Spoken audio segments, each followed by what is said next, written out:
이제 동영상 메시지를 먼저 보도록 하겠습니다.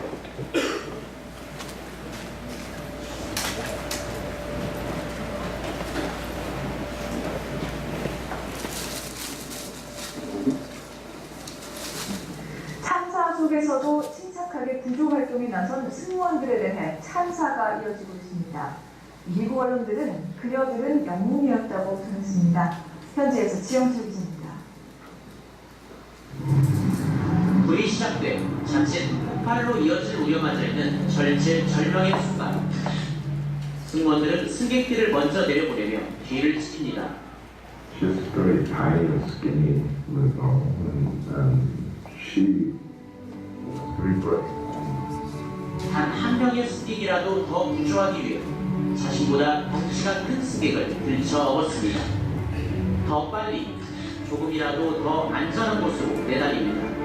현지 언론은 너무나 침착하고 헌신적이었으며 그녀는 영웅이었다는 승객의 찬사를 전하고 있습니다. The crew of Asiana Airlines did a phenomenal job in making sure that passengers first, and they stayed on to make sure that everyone was brought to safety. 현장에서 모두를 구한 뒤 기장과 함께 맨 마지막에 동체를 떠난 이 승무원은 자신이 다쳤다는 사실도 한참이 지나서야 알았습니다. 하늘을 빨리 뻔할지 이런 생각이 들지, 거기서 너무 위험해서 나 어떡하지 이런 생각 사실 못했던 것 같습니다. 그녀들은 당연히 해야 할 일을 했다고 말하지만 많은 이들에게 감동과 희망이 되고 있습니다. 현장원들은 승무원들의 헌신에 힘입어 생사를 가는 기준인 90초 이내 모든 승객들을 대피시킬 수 있었다고 평가했습니다. 미국 샌프란시스코에서 KBS 뉴스 지형철입니다. 승무원뿐만 아니라 승객들의 침착한 대응도 빛났습니다. 특히 중상을 입고도 다른 승객들 구조에 나선 한 외국인 승객의 활약상이 화제가 되고 있습니다. 이주환 특파원입니다. 탑승객 벤 레비시가 사고 당일 상륙을 준비하는 비행기의 고도가 유독 낮다는 생각을 하는 순간, 이 평온하던 기내는 승객들의 비명과 함께 순식간에 아수라장으로 변했습니다. 레비시도 왼쪽 갈비뼈를 크게 다치는 등 온몸 곳곳에 상처를 입었지만 이를 의식할 겨를이 없었습니다. 비상구 앞좌석에 앉아있던 그는 고통을 참아가며 비상구 문을 열고 승객들에게 탈출하라고 외쳤습니다. Now open the door. And so I started, yelling, say, get out of the plane, we're okay, we're going to be fine. 이렇게 그가 탈출시킨 승객이 무려 50여 명. 외신들은 그의 활약상을 다루며 앞다퉈 영웅으로 칭했습니다. 하지만 레이 씨는 이를 단호히 거부합니다. So I'm not going to by any means just what anyone in my position would do. 그는 치료차 병원에 들렀을 때도 트위터를 통해 이번 사고 여객기 승객들과 그 가족들이 걱정된다는 글을 남겼습니다. 위급한 상황 속에서도 자신들의 몸을 아끼지 않는 승객들의 희생 정신이 충격에 빠진 사고 현장 주변에 훈훈한 감동을 안겨주고 있습니다. 샌프란시스코 사고 현장에서 KBS 뉴스 이주환입니다.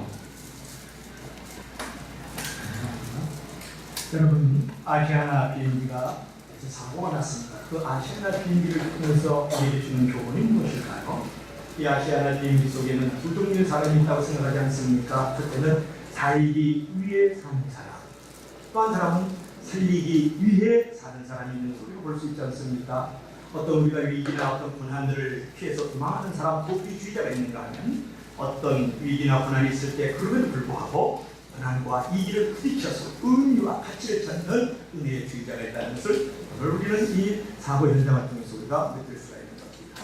특별히 작은 체구의 그 여승무원이 눈물을 흘리면서 덩치가 큰 자기보다 큰 승객들을 들쳤고 이제 건져내는 모습에서 우리는 무엇을 느낄 수가 있습니까? 헌신이 사람을 살린다는 것이고 왼발의 작은 영웅들을 우리가 볼 수가 있는 것입니다.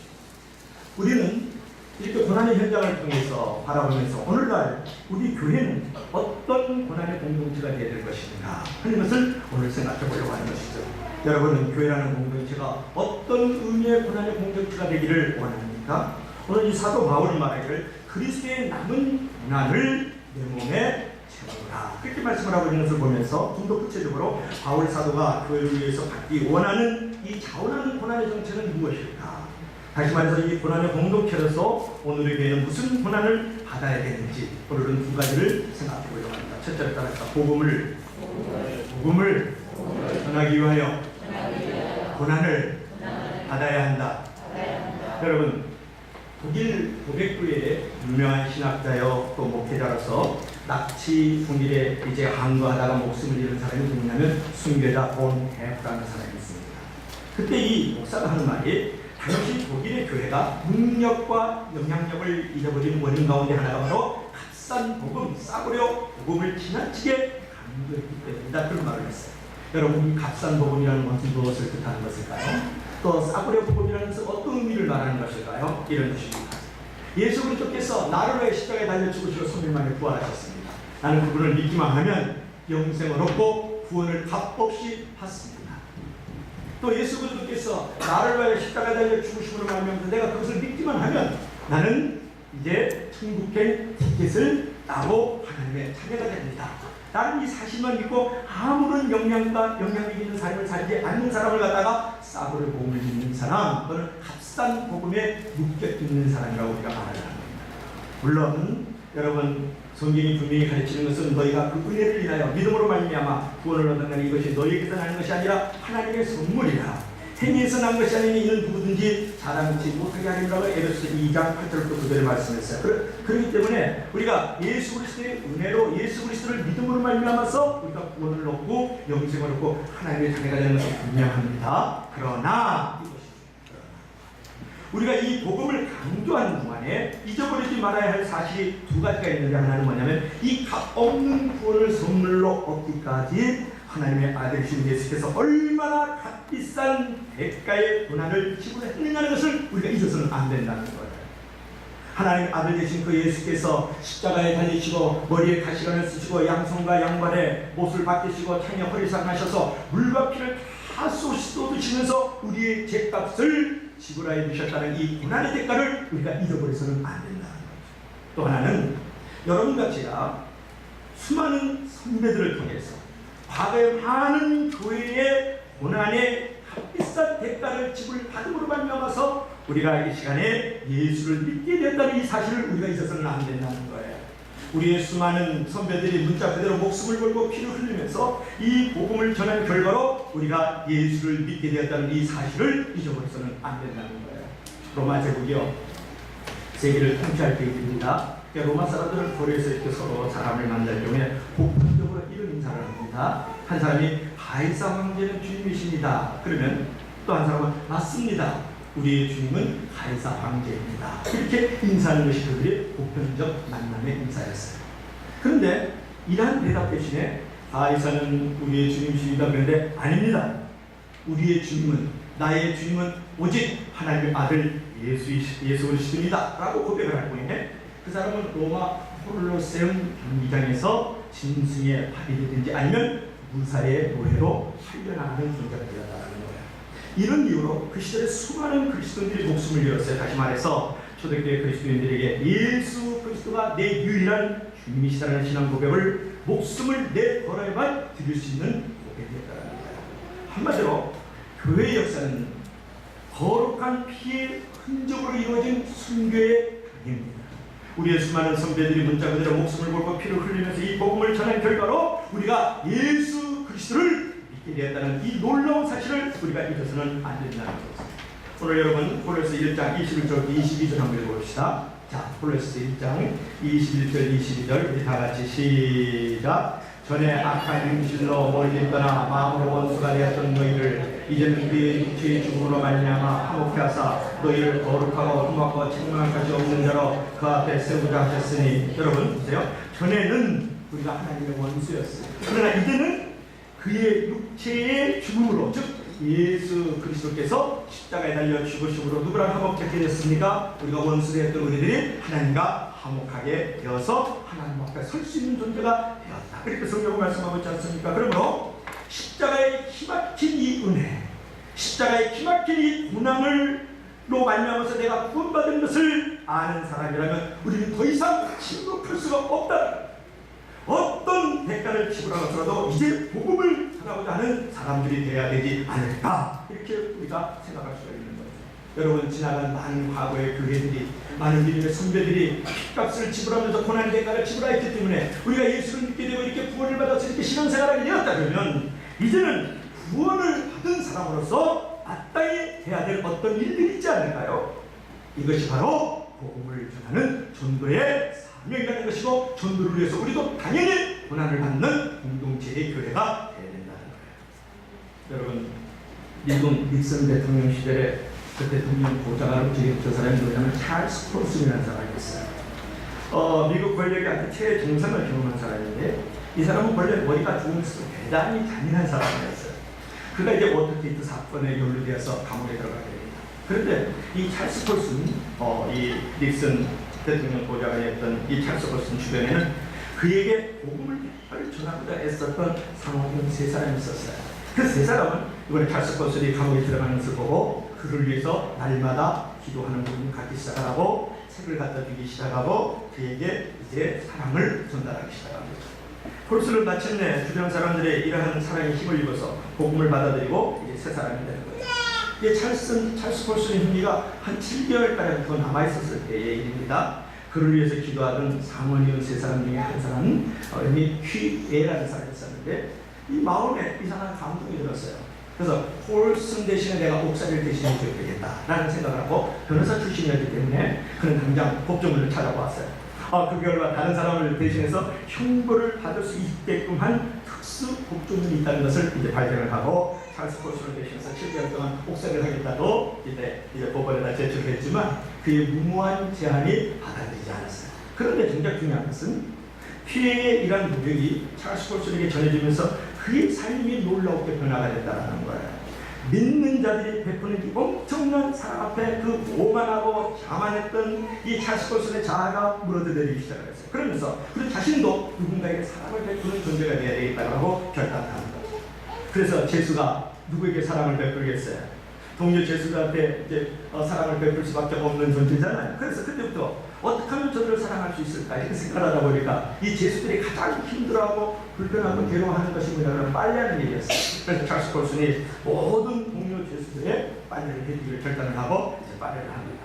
그러니까 많은 제수들이 달갑게 생각을 하지 않고 저거는 쇼맨십이야 이렇게 생각을 했었는데, 이 찰스 콜슨의 묵묵한 사랑과 봉사를 하는 것을 보고 동료 제수들이 서서히 감동을 받게 됩니다. 찰스 콜슨은 이렇게 말을 합니다. 평생 집안에서 손가락 하나 따라가지 않았던 나는 저들을 사랑하면서 인생의 진정한 행복을 발견했다 라고 말을 해요. 그리고 그는 자기를 믿어주는 사람들과 감옥에서 기도 모임을 시작을 합니다. 그리고 그가 결단을 하고 선택을 하나 하죠. 그것은 뭐냐면, 추록하면 반드시 내가 평생 감옥에 있는 제수를 위하여 살기로 결단을 하면서 감옥 교도소 선교라는 단체를 설립해가지고 제수들에게 복음을 전하는 일에 힘씁니다. 그는 지금도 그 일을 하고 있다는 거예요. 수년 전에는 동교의 노벨상이었던 템플상 수상을 했어요. 김민규 목사님이 우리나라에서 받았죠. 여러분, 우리는 이 찰스 콜슨이라는 사람을 통해서 무엇을 느낄 수가 있느냐는 거예요. 섬김을 받을 때가 아니라 섬기고 사랑할 사람을 찾았을 때 인생의 진정한 행복을 우리가 발견할 수 있지 않습니까? 우리를 둘러싸고 있는 삶의 조건이 아무리 열악해도 내가 사랑할 수 있는 사람이 있고 사랑하고 있을 때 진정 행복한 존재가 되는 것을 믿을 수 있길 주님으로 축원합니다. 자, 무엇보다도 이 찰스 콜슨이라는 사람을 위해서 기도하고 섬기면서 고난을 달게 받았던 이 복음을 전했던 이 상원이온 이 세 사람들을 보십시오. 이것이 바로 그리스도의 남은 고난을 주님의 몸된 교회를 위하여 내 육체를 채우려는 이 사도 바울의 고백이 아니겠냐 그런 말이에요. 여러분, 이 상원이온 세 사람이 기도를 하고 책을 집어넣어주고 끊임없는 사랑과 관심이 찰스 콜슨이라는 그런 자만과 오만 덩어리가 예수를 믿어서 일생을 감옥에 있는 제수의 복음을 전하는 선교사가 되고 전도자가 되었단 말이에요. 여러분, 이런 사람들이 바로 현대판 바울이 아니겠냐 그런 말이에요. 내가 그를 위하여 받는 괴로움을 기뻐하고 내가 예수 그리스도의 남은 그 고난을 그리스도의 몸된 교회를 위하여 내 육체를 채우노라 라는 사도 바울의 고백이 바로 이런 상원이면 세 사람이 아니겠느냐 그런 것입니다. 여러분 우리 같은 고백을 하지 않겠어요? 지나간 과거의 많은 교회들과 수많은 믿음의 순간들을 통해서 내가 그 값비싼 피해 대가로 내가 예수를 믿게 되었고 이렇게 신앙생활할 수 있는 자유, 이 놀라운 평안, 이 축복을 받았다면 오늘 현대판 사도 바울, 오늘 현대판 상원의원 세 사람이 해보기 쉽지 않느냐는 말이에요. 예수 그리스도께서 십자가에서 나의 모든 가난과 저주와 질병과 사망을 담당하셔서 나를 위해서 값비싼 피 대가를 지불하셔서 내가 영생을 얻었어요. 내가 구원을 얻었어요. 내가 하나님의 자녀가 되었어요. 그러면 여러분 무엇인가를 해야 되지 않을까요? 나도 고난을 기꺼이 대가를 치르는 그러한 싸구려 복음주의자가 아니라 이제는 값비싼 존재로 서 있어야 되지 않겠느냐는 것을 여러분에게 말씀을 드리는 거죠. 여러분 한 개인, 한 가정, 한 도시, 한 민족, 한 나라를 살리기 위해서 사도 바울처럼 그것을 위하여 받는 괴로움을 기뻐하는 하나님의 사람들이 되면 얼마나 값비싼 존재일까요? 그리스도가 남겨놓은 그 고난을 내 몸에 채우기 위해서, 이 교회를 위해서 받는 고난을 내 몸에 한 개인과 한 도시와 한 가정과 한 민족과 많은 열방을 정말 위하여서 받는 괴로움이고 고난이 있다면 그는 얼마나 영광스러운 존재일까요? 여러분 그렇게 헌신하고 그렇게 결단하지 않겠어요? 여러분과 제가 예수를 믿는 것도 누군가의 희생과 고난 때문이요, 교회의 고난과 희생 때문인 것을 정말 아십니까? 그렇다면 이제 여러분들도 이제는 제 차례입니다, 이제는 제가 복음을 전하겠습니다 라고 말씀할 수 있어야 되지 않겠습니까? 그것이 예수의 고난을 바울처럼 내 몸에 채우는 신앙의 고백인 거예요. 여러분 비상구를 열고 탈출하십시오 라고 말했던 갈빗배가 부러졌던 이 미국인의 소리를 들어보십시오. 그래서 수십 명의 사람들을, 그 승객들을 같은 승객 입장에서 그 아픔, 그 고통을 잊어버리고 그 사람들을 살리잖아요. 여러분 십자가만이, 복음만이, 예수님만이 우리를 살리는 길입니다. 우리를 자유를 주는 길입니다. 영원히 탈출하는 길입니다. 천국에 올라가는 길입니다. 이렇게 외치지는 않겠느냐는 말이에요. 그럴 때 많은 영혼들이 살지 않겠어요? 많은 영혼들이 구원을 받지 않겠어요? 많은 사람이 천국의 길로 들어가지 않겠어요? 그러한 예수의 고난을 바울처럼 내 몸에 채우고 선포하며 나가는 주의 백성들이 되기를 주의 이름으로 간절히 축원합니다. 자, 둘째로 교회가 받아야 될 고난은 어떤 것일까요? 한번 따라합시다. 성도를 세우기 위한 고난을 받아야 된다. 자, 오늘 여러분 28절, 29절 한번 읽어봅시다. 다 같이 큰 목소리로 시작. 우리가 그를 전파하여 각 사람을 권하고 모든 지혜로 각 사람을 가르침은 각 사람을 그리스도 안에서 완전한 자로 세우려 함이니 이를 위하여 나도 내 속에서 능력으로 역사하시는 이 역사를 따라 힘을 다하여 수고하라. 여러분 사도 바울은요, 예수를 모르는 이방인 한 사람을 전도함으로 나의 미션, 나의 사명이 끝났다고 생각하지 않았어요. 그 신자가 하나님의 사람으로 잘 자라갈 수 있도록 인도했던 이 사도 바울의 우리 고민을 생각해 볼 필요가 있죠. 그가 신자가 되어서 주님 모시기에 성숙한 온전한 사람으로 세워질 때까지 그의 의무가 다하지 않은 것으로 생각했던 사람이 바로 사도 바울입니다. 그래서 그는 그리스도의 안에 한 영혼을 온전히 하기 위해서라면 자신의 모든 엔젤을 수고하면서 기꺼이 고난을 감수하겠다라고 말하는 것이 오늘 고린도서 1장 28절 29절의 말씀인 것 같습니다.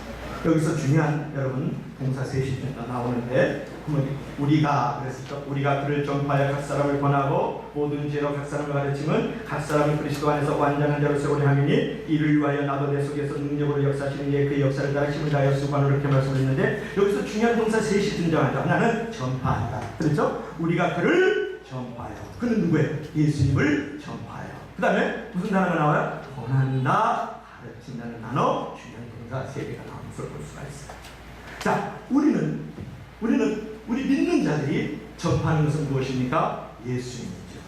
우리가 개인적으로 공부하는 내용은 무엇일까요? 예수님을 믿도록, 예수님을 의지하도록, 예수님을 뜻도록, 예수님과 통일받은 삶이 될 수 있도록 우리는 공부할 필요가 있다는 것이고, 그 다음에 우리가 무엇을 가르칩니까? 가르친다는 단어가 왔는데 우리는 무엇을 가르치는 거예요? 소망이신 그리스도를 가르치고, 생명이신 그리스도를 가르치고, 구원이신 그리스도를 가르치고 강조하는 사람이 되어야 된다는 거죠.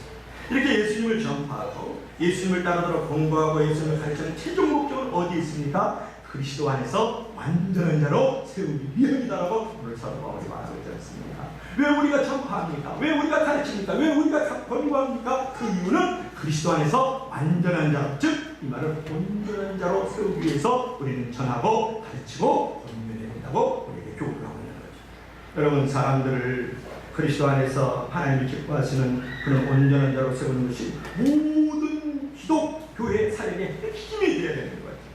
교회 안에 여러 사역이 있지만 무슨 일을 하든지 그 일의 궁극적 목표는 뭐냐? 사람들을 그리스도 안에서 완전한 자로 세우는 것입니다. 사람이 변화되고요, 사람이 온전해지는 그곳에 변화된 사회가 설릴 수 있고 변화된 역사를 써내려갈 수가 있다는 것. 교회는 바로 이런 일을 하는 것이에요. 사람을 변화시키는 일 외에 모든 일은 비본질적인 곳에 속하는 것이에요. 이런 본질적 콘텐츠를 잊어버리지 말고 여러분 하드웨어에 너무 신경을 쓰면 안 되는 거예요. 프로그램에 너무 신경을 쓰면 안 되는 거예요. 일에 너무 신경을 쓰면 안 되는 거예요. 오로지 사람이 변화돼서 새로운 역사를 만들어가는 이 일에 본질적 힘을 두고 우리가 신앙생활하지 않으면 우리는 거칠의 신앙이 될 수 있고 종교적 신앙이 될 수 있다는 것입니다. 저는 교회 내 모든 사역이 중요하지만 그 중에서 주일학교 교사 그리고 속으로 우리 리더들을 통해서 속으로 관해서 또 가르치는 자들 그리고 여러 가지 훈련을 통해서 가르치고 가르침을 받는 그 그룹들이 가장 소중하다고 생각합니다. 왜냐하면 하나님의 말씀 안에서 뜨거워지고 말씀 안에서 성령 안에서 새로워지기 때문에 그런 것입니다.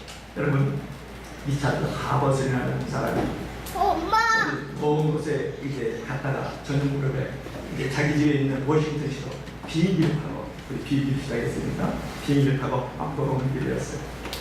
비행기가 이제 워싱턴시를 이렇게 상공하고 이렇게 선회를 하고 이제 착륙 준비를 하고 있는데 자기가 교회를 다닙니다. 또 교회 리더입니다. 이제 자기 교회가 있는 걸 찾아봤어요. 그랬더니 교회가 보이지 않아요. 그냥 워싱턴이니까 백악관이 보이고 또 북방성이 보이고 또 큰 백화점 건물들이 보이고 아주 찬란하고 불빛이 하나에 길이는 아파트들이 보이고 각종 병원들이 보이고 대학교가 보이고 이제 그래요. 그런데 그런 건물을 보면서 그의 마음속에 갑자기 교회 성도들의 모습이 하나하나 떠오르기 시작을 했어요. 그 건물 속에서 일하고 있을 우리의 교회 성도들 그리고 그 집에서 지금 살고 있을 우리 교회 성도들이 부쩍 떠오르기 시작을 했어요. 그런 무릎을 쳤어요. 그런 생각을 합니다. 그렇다. 내 교회는 바로 이 도시가 전체다. 좁은 교회당 아닌 내 교회가 아니라 내 사랑하는 교회들이 일하고 있는 삶의 현장 전체가 바로 내 교회다. 내가 할 일은 하나님의 사람들 훈련하고 세워서 그들이 이러한 삶의 현장에서 하나님의 사람답게 인간답게 살 수 있도록 일할 수 있도록 만들어주는 것이 바로 나의 사명이고 미션이다. 이렇게 결단하고 또 선택하는 거예요. 그래서 한스킨이 그런 말을 했죠. 목사 박사장 교회로 안으로 파송받은 성직자고 또 여러 평신도들은 세상으로 파송된 성직자다. 이제 그런 의미를 말할 수 있는 거죠. 여러분 이 리차드 허드슨의 이 교회 사역의 본질을 한마디로 잘 알아주십시오. 교회는 무엇을 하는 곳입니까? 먹고 놀고 사치하고 하는 데입니까? 그렇지 않죠. 하나님의 사람을 세우는 것이 교회예요. 그래서 그들이 하나님의 사람다운 사람이 되어서 하나님의 사역을 할 수 있도록 하는 것이 바로 교회의 본질이죠. 사람을 구원하고 사람을 세우는 일, 주께서 이 일에 우리 같은 목장교와 성도들을 사용하시길 주 이름으로 간절히 축복합니다. 축복합니다. 할렐루야. 그래서 오늘 바울은 29절에서 이렇게 얘기를 합니다. 성령의 도우심을 따라 자신의 힘을 다하여 수고하고 있다. 그렇게 얘기했어요. 그래서 수고하고 있다는 것은 뭘 말하면 에너지가 다 수고하도록 나를 써내고 있다라는 고백을 하고 있는 거죠.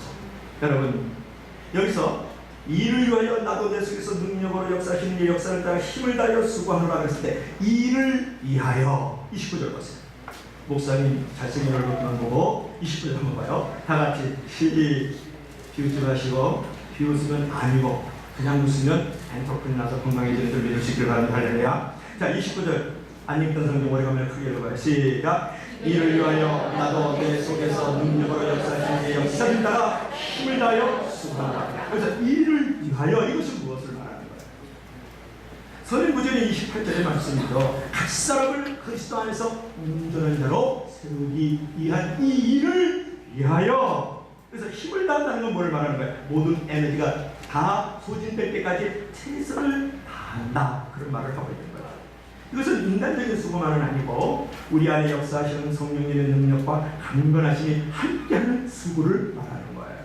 바울이 이 복음 속에서 복된 교회를 통해서 복음의 소망을 이 땅에 펼치는 그 일을 위해서 어떤 고난을 받을지라도 기쁘게 감당하겠다는 그런 각오가 되어 있지 않습니까? 여러분 24절은 얼마나 은혜가 돼요. 내가 이제 너희를 위하여 받는 괴로움을 기뻐하고 그리스도께서 남겨주신 그 고난을 그리스도의 몸된 교회가 내 육체에 채워버려요. 이런 고백할 수 있을까요? 그런데 여러분, 이제 내가 힘을 다하여 수고한다는 그런 말을 할 때 한 사람이 생각납니다. 칼 에버시라는 사람인데요. 이 사람은 수준이 매우 많은 사람이에요.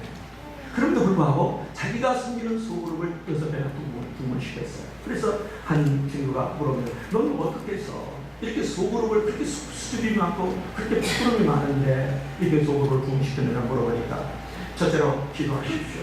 둘째로 기도하십시오. 셋째로 기도하십시오. 이렇게 얘기를 하고 이어서 이렇게 얘기를 합니다. 나는 소그룹을 할 때 그날은 금식하고 기도하면서 그 소그룹의 귀한 지체들을 맞이하고 난답니다. 그래서 어느 정도로 기도하는 줄 아십니까? 모임 전 나는 음식을 위해서 기도하죠. 그리고 어떤 폭로, 어떤 바닥에서 어떤 모습으로 보일 것을 위해서 나는 하나님께 의뢰하고 성령의 도우심을 구한답니다. 그리고 집안의 모든 방 심지어는 그날 밤 사용될 각각 의자의 위치들까지도 하나님 앞에서 그 지체들이 앉을 생각을 하면서 하나님께 나는 일일이 기도하고 나야 됩니다. 여러분 어떻습니까? 힘을 다하여 수고하는 한 소그룹의 지체 리더의 모습을 보시고 나는 기도하고 또 기도합니다. 그 지체들의 모임을 위해서. 그리고 그들의 모임을 가질 때 나는 그날 기도하고 금식을 한다고 말하고 있는 이 모습을 보십시오. 여러분, 사람을 변화시키는 당신이 있을 수 있지 않습니다. 사람을 변화시키면서 당신의 머리에 있는 것이 아니에요.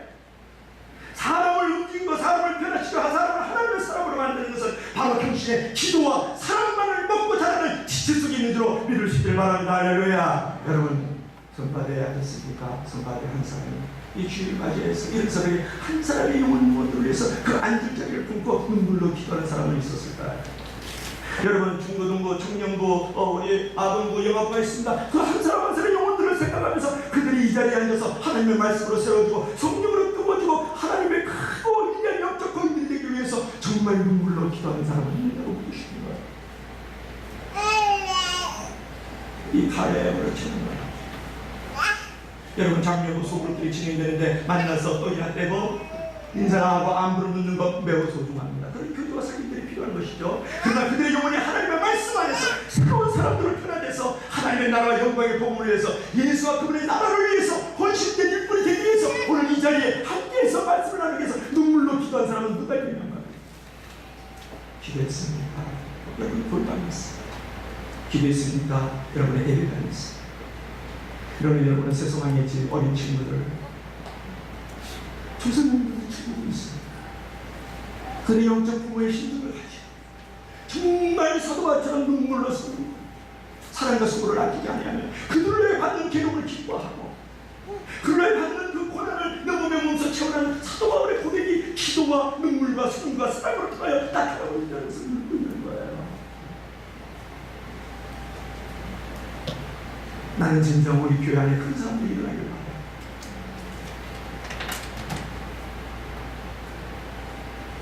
여러분, 각 사람을 그리스도 안에서 온전한 사람으로 세우기 위해서 자신의 힘을 다하여 수고하는 모습들이 여러분 부목 사회에서 일어나야 됩니다. 여러분, 안내위원들 사회에서 일어나야 됩니다. 헌금위원 사회에서 일어나야 됩니다. 여러분, 찬양 사역을 하는 사람들에게도 일어나야 되는 것이고 방송 사역을 하는 사람들에게도 일어나야 되지 않을까요? 경배 찬양팀 사회에서도 일어나지 않아야 될까요? 이것이 바로 힘을 다하여 나를 아끼지 않는 것. 모든 에너지가 다 소진될 때까지 하나님 앞에 그들을 올려드리는 것입니다. 여러분, 오늘 살라라는 사람이 있어요. 그는 자기 방 앞에 자기 동네 지도를 걸어놨습니다. 그리고 내게 속한 이 부서원들, 내게 속한 이 소그룹의 멤버들의 이름을 적어놓고 또 내가 늘 오기를 원하는 사람들의 이름을 적어놓고 표시를 해놓고 들고 나갈 때마다 날마다 그 지도를 걸으며 그 이름들을 불러가면서 기도를 하고 관심을 갖고 사랑을 만나는 거예요. 하루 종일 그들을 생각하고 그들에게 어떻게 하면 그들을 접촉할 수 있을 것인가, 어떻게 하면 그들에게 이메일을 보내고 어떻게 하면 편지를 보내고 어떻게 하면 전화를 할 수 있을 것인가, 어떻게 하면 내가 무릎으로 두 사람들을 움직여서 이제 내가 초대하고 싶은 사람이 우리 소그룹 안에 들어올 수 있고 이 소그룹의 멤버들이 정말 하나님을 위해 헌신된 일꾼으로서 리더로 설 수 있을 것인 것을 날마다 그 지도를 가지고 들고 나가며 그 방에 붙어있는 것을 손을 얹고 때리면 선포하면서 기도했던 이 루이스 살라스라는 사람, 여러분 생각이 필요하겠어요? 18개월 동안 250개의 소그룹을 만들었던 사람, 그럴 수 있지 않겠어? 그렇게 바쁩니까? 그렇게 분주한가요? 여러분, 게으름과 조급함은 나의 인생을 쓰레기로 만들고 하나님의 모든 일들을 걸레로 만들 수 있어요. 여러분, 당신이 이끄는 이 속으로 우리 부수원들이 성장하고 여러분 배가 되고 정말 은혜의 기름 부심을 흐르기를 원합니까? 그러기 위해서는 만나십시오. 그리고 이제 이메일을 보내고, 그리고 여기서 신방을 하고, 그리고 여기서 전화를 하고, 그리고 그 사람들의 영혼을 위해 무릎으로 그들을 이제 품어야 되는 것이죠. 여러분, 오늘 이 사복기 여기에 그 여승모를 보세요. 내가 아픈 것도 잊어버리고 불을 끄기 위해서 그 작은 체구에 그 여승모를 그를 들쳤고 그 이분들을 살리자. 내 아픔을 언제까지 볼 것입니까? 나의 있음 뿌리는 언제까지 고치려버리는 겁니까? 나의 삶의 문제의 모든 이 크고 작은 문제들은 언제까지 그 해답을 얻으려고 하는 것입니까? 여러분, 정말 교회를 위하고 영혼 생명을 위한 비전과 목표가 있으면 그런 아픔도, 그런 시험도, 그런 유혹도 나를 비껴가든지 그걸 물리쳐지든지 아니 그걸 넘어설 수 있는 능력과 은혜를 하나님이 부어주신 줄 믿으시길 주님을 축원합니다. 할렐루야. 하나님의 나라와 그 의를 먼저 구현할 때 하나님께서 이 모든 것을 더해주시는 놀라운 은혜와 치유와 회복이 우리 가운데 일어난다고 왜 분별을 못하고 왜 선포하지 못합니까? 여러분, 우리 안에는 엘리트가 있고 지도자가 있어요. 엘리트는 뭐냐면 나를 성공시키기 위해 살아가는 사람이 엘리트예요. 그런 사람은 교회 안에서든지 교회 밖에서 어떠한 영향력도 끼치지 못하고 어떠한 것도 변화시킬 수 없는 사람이에요.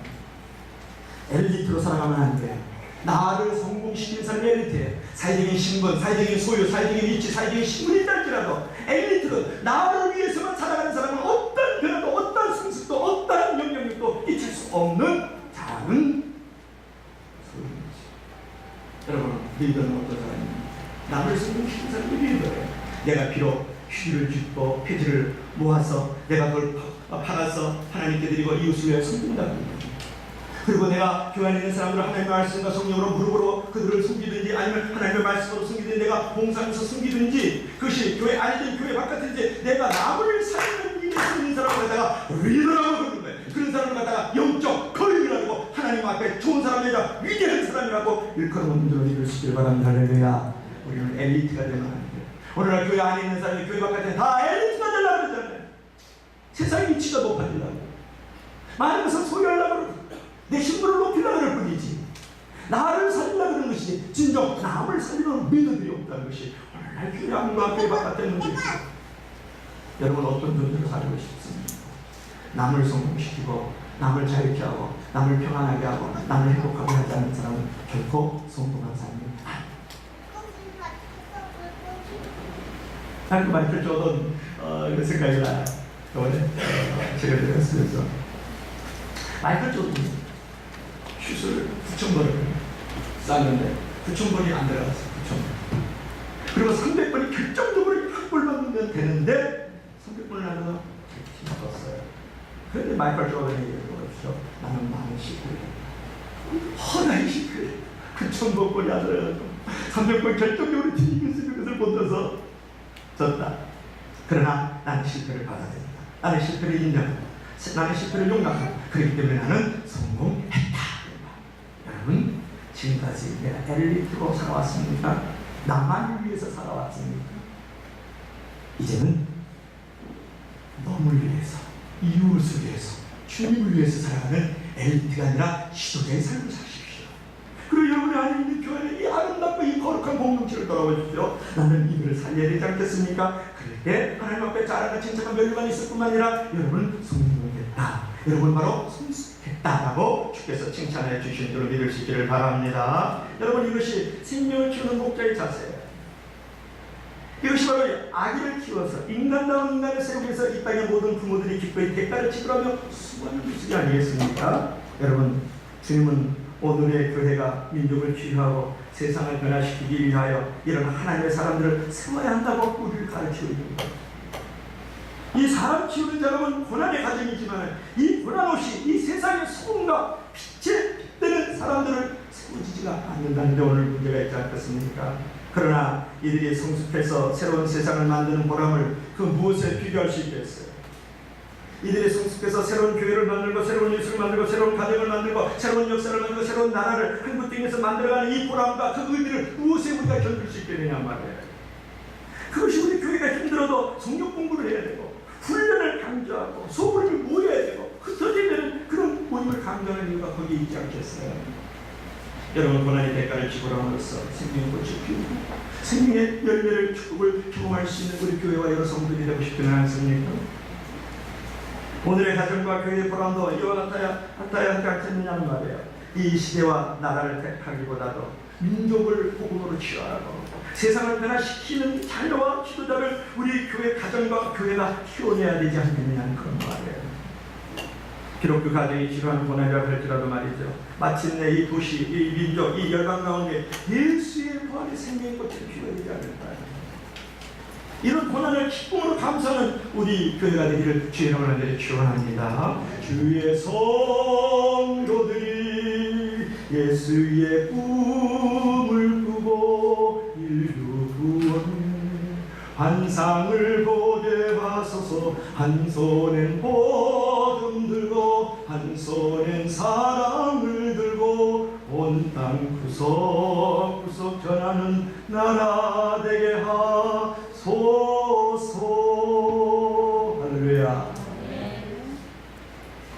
오늘 말씀을 납작하기를 원합니다. 여러분, 우리 시대에 그리스도인으로서 저널리스트 가운데 말콤 머러리치라는 영향 있는 사람이 있었어요. 그가 이 시대의 그리스도를 풍자하면서 이런 얘기를 한 적이 있습니다. 사람들은 교회 간다. 왜 가는가? 아마도 교회 가기 위해서 가는가? 사람들은 예배를 드리러 간다. 왜 가는가? 왜 가는가? 예배를 드리기 위해서 아마도 가는가 보다.